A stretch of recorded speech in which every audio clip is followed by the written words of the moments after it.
Assalamualaikum warahmatullahi wabarakatuh. Alhamdulillahi rabbil alamin. Wa bihi nasta'in ala umurid dunya waddin. Para pencinta ilmu pengetahuan yang dirahmati oleh Allah Subhanahu wa taala, kajian kita kali ini adalah bagaimana memaknai Al-Qur'an, bagaimana memaknai hadis Rasulullah sallallahu alaihi wasallam dari sisi pemaknaan secara hakiki dan pemaknaan secara majas. Sebagaimana kita ketahui bahwasanya para fuqaha, para ulama memaknai Al-Qur'an dari berbagai aspek. Ada aspek umum dan khusus, ada aspek mutlak dan muqayyad, ada aspek mustarak dan lain-lain. Kali ini sebagaimana yang kami sebutkan tadi, kita mencoba untuk memaknai Al-Quran dari sisi makna hakiki dan makna majas. Makna hakiki dari sebuah lafaz atau kalimat yang ada di dalam Al-Quran adalah makna yang sebenarnya dari sebuah lafaz. Sebenarnya itu hakiki tersebut bila dilihat dari sisi bahasa, bila dilihat dari sisi syara, juga bila dilihat dari sisi adat atau tradisi. Artinya kita sering melihat atau menerjemahkan atau membaca dalam kitab-kitab, sering ketika disebut sebuah lafaz maka dikatakan makna menurut lughah, makna menurut bahasa, kemudian ada makna menurut istilah. Ini dua yang sering kita temukan dalam kajian-kajian fikih. Umpama kita ambil kata-kata salat. Kata-kata salat dari sisi bahasa mengandung makna dia itu adalah doa. Arti kata salat itu berarti doa. Hakiki dari sisi bahasa adalah maknanya doa. Kemudian makna hakiki dari sisi syara adalah salat didefinisikan oleh para ulama dengan perbuatan yang didahului oleh takbir dan disudahi dengan salam, dengan bacaan-bacaan dan gerakan-gerakan yang tertentu. Ini adalah makna hakiki dari sisi bahasa dan makna hakiki dari sisi syara. Kemudian kalau kita coba makna bahasa adalah doa, bila dilihat dari sisi syara, maka arti doa tersebut adalah bukan makna yang sebenarnya. Karena makna yang sebenarnya adalah doa. Jadi makna syara yaitu perbuatan yang didahului oleh doa dan diakhiri dengan salam, disertai dengan bacaan-bacaan dan gerakan tertentu, itu adalah makna majas dari sisi syara, yaitu doa. Jadi kalau kita lihat arti bahasa dari sisi syara adalah majas. Demikian juga sebaliknya. Bila makna syara kita lihat dari sudut bahasa, maka makna tersebut menjadi makna majas. Ini dalam pemaknaan sebuah lafaz. Demikian juga bila kita lihat sebuah lafaz dari sisi ilmu. Apabila ada sebuah kata atau ungkapan, kita lihat dari disiplin ilmu, maka makna tersebut menjadi hakiki. Bila kita berbicara tentang struktur tubuh manusia, dari sisi biologi, maka struktur tubuh itu menjadi makna hakiki dari sisi biologi. Kemudian bila kita lihat makna struktur tubuh manusia itu dari sisi sosiologi, maka itu menjadi makna majas. Jadi kebenaran sebuah makna, kebenaran sebuah arti lafaz itu dapat dilihat dari sudut pandang dari apa yang kita gunakan sehingga dia menjadi makna hakiki, dan apabila dari sudut lain kita pandang dia menjadi makna majas. Perbedaan pendapat di kalangan ulama tentang hal ini sangat banyak, dan ini menjadi ilmu perbandingan atau sering disebut dengan usul fikih perbandingan. Jadi ketika kita berbicara bagaimana metode para ulama dalam memaknai sebuah lafaz sehingga memastikan penggalian hukum, maka kita harus mengetahui pemaknaan kata-kata tersebut. Di kalangan ulama, pada prinsipnya kita ketika membaca kaidah, kalaulah mungkin sebuah lafaz dimaknakan dengan hakiki, maka tidaklah dimaknai lafaz tersebut secara majas. Tapi di kalangan ulama terjadi perbedaan pendapat ketika memaknai sebuah lafaz yang ada di dalam Al-Quran dan hadis. Sebahagian ulama memaknainya dengan keharusan dengan makna hakiki. Sebahagian juga memaknai dengan keharusan memaknainya dengan makna majas.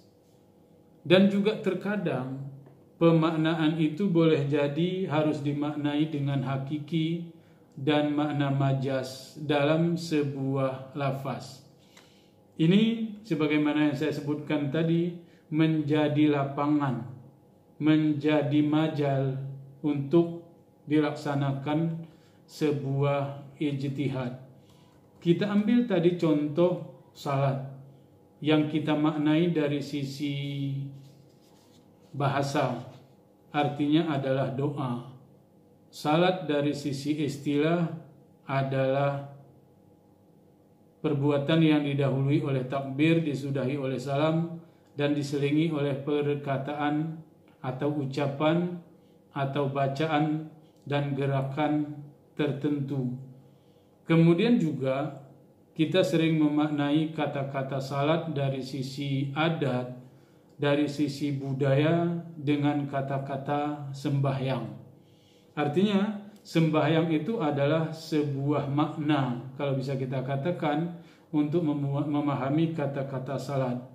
Demikian juga ketika kita menggunakan lafaz atau kata-kata nikah. Kata-kata nikah, dia mempunyai makna hakiki. Ulama mengatakan makna hakikinya adalah akad. Jadi nikah adalah makna hakikinya akad. Sedangkan makna majasnya adalah wata'. Ini dua makna. Bila kita makna hakiki tadi kita lihat dari sisi wata', maka dia majas. Dan kalau kita lihat dari sisi akad, maka wata' itu adalah makna majas. Contoh yang terjadi perbedaan pendapat di kalangan ulama dalam memaknai hadis Rasulullah sallallahu alaihi wasallam. Rasulullah sallallahu alaihi wasallam berkata, "La nikaha illa biwali." Ini menurut mazhab Syafi'i, lafaz atau hadis ini dimaknai dengan makna hakiki. Makna hakiki dari hadis ini adalah tidak sah, tidak terjadi satu pernikahan kecuali dengan hadirnya wali, atau tidak sah nikah kecuali dengan adanya wali. Itu makna hakiki. Jadi kalau ada sebuah pernikahan, dalam pernikahan itu tidak dihadiri oleh wali, maka nikahnya tidak terjadi. Atau dalam bahasa hukumnya disebut dengan tidak sah. Ini yang dipahami oleh ulama Syafi'iyah. Sedangkan menurut ulama Hanafiyah, ini kalau kita katakan ulama Syafi'iyah tadi, termasuk di dalamnya adalah mazhab Hambali dan Malikiyah. Kemudian ulama Hanafiyah memahaminya dengan tidak sempurna nikah kecuali dengan adanya wali. Dia memaknai la kamil, tidak sempurna nikah tanpa kehadiran wali. Artinya ulama Hanafiyah di sini mengatakan bukan tidak sah, tetapi wali itu adalah mustahab. Arti mustahab direkomendasikan, sebaiknya ada dalam pernikahan itu ada wali. Tapi kalau juga tidak ada wali dalam pernikahan, maka nikahnya tetap sah. Ini pemahaman majas dari kata-kata la nikaha. Kenapa bisa terjadi demikian? Imam Hanafi atau golongan mazhab Hanafi berpendapat pernah seorang sahabat namanya Hafsah bin Abdurrahman. Dia menikah pada masa Rasulullah. Ketika Hafsah menikah pada masa Rasulullah, di mana Abdurrahman pada saat itu tidak hadir dalam pernikahan tersebut. Abdurrahman berada di Syam pada saat pernikahan anaknya. Aisyah mengatakan pernikahan Hafsah tersebut terjadi. Artinya dengan tidak adanya Abdurrahman sebagai wali atau ayah, pernikahannya tetap dikatakan sah. Kemudian ada hadis lain yang mengatakan Rasulullah Shallallahu Alaihi Wasallam berkata, "Athaibu ahaqqu binafsiha min waliha." Artinya janda lebih berhak terhadap dirinya daripada walinya.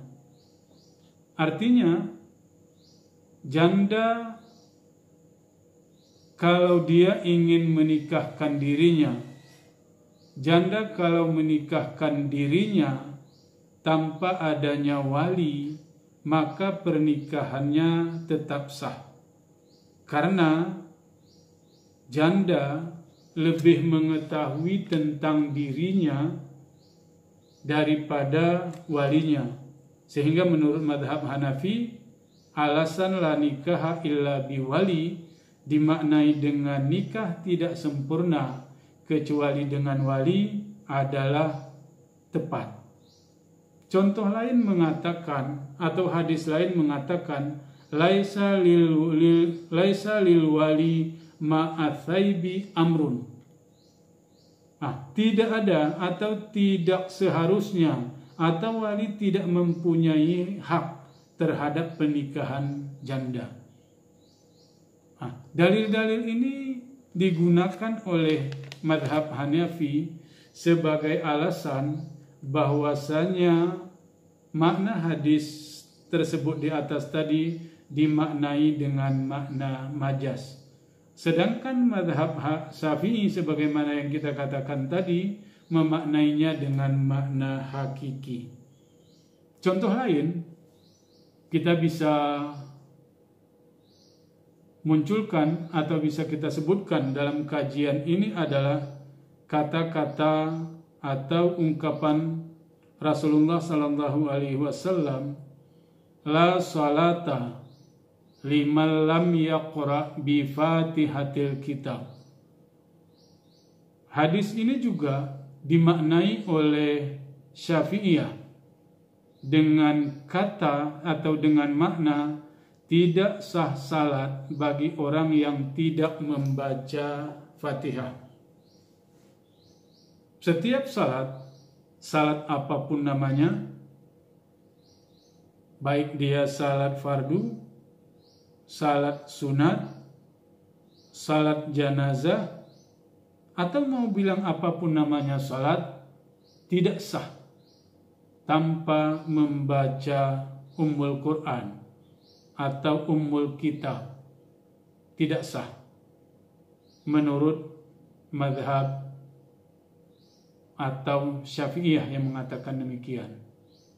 Sedangkan menurut Hanafiyah, mereka memaknai hadis tersebut dengan tidak sempurna salat bagi mereka yang tidak membaca Al-Fatihah.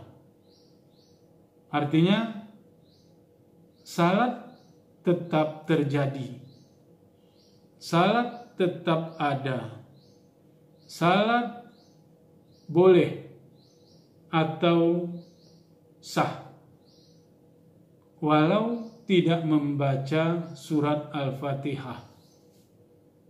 Ini menurut Hanafi. Alasan-alasan yang digunakan oleh ulama Hanafiyah karena ada hadis lain yang mengatakan bahwasanya lafaz tersebut harus dimaknai dengan majas. Arti kata-kata la salata itu harus dimaknai dengan makna majas.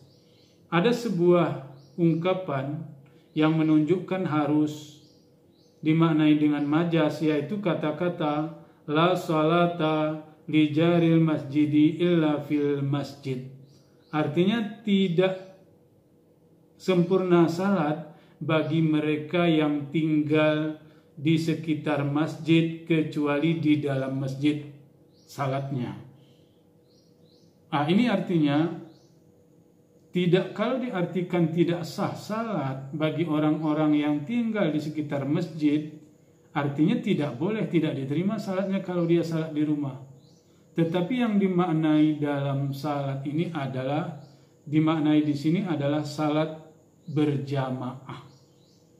Harus dilakukan atau dilakukan di masjid lebih baik daripada salat di rumah. Kemudian Hanafiyah beralasan dengan adanya ayat Al-Quran yang mengatakan A'udzubillahi minasyaitonirrajim, Bismillahirrahmanirrahim, Faqra'u ma tayassara minal Qur'an. Ayat ini menunjukkan bahwasanya Allah Subhanahu wa ta'ala menyuruh kaum muslimin dalam salat untuk membaca ayat-ayat yang mudah. Faqra'u ma tayassara minal Qur'an. Bacalah surat atau ayat yang mudah dari Al-Quran. Tidak harus Fatihah. Sehingga ayat ini adalah dalam mazhab Hanafi disebut qat'i. Dia itu pasti datangnya dari Allah. Sehingga tidak mungkin diartikan dengan makna majas. Karenanya sah membaca tanpa harus Al-Fatihah. Sedangkan hadis tersebut dia adalah ahad. Ahad itu adalah zanni. Karena dia zanni, maka tidak bisa dimaknai dengan hakiki. Harus dimaknai dengan majas. Maka menurut Hanafiyah, bahwasanya membaca atau salat tanpa membaca Fatihah, tetapi dengan membaca ayat-ayat baik dia surat ataupun ayat-ayat dari Al-Quran, itu tetap sah. Ini bila kita lihat dari sisi hakiki dan majaz. Rasulullah Shallallahu Alaihi Wasallam pernah ditanya oleh para sahabat, "Ya Rasulullah, bagaimana salat saya? Apa yang harus saya baca di dalam salat?" Rasulullah menjawab, "Faqra'u ma tayassara minal Qur'an." Baca apa yang mudah menurut kamu di dalam Al-Quran. Ini adalah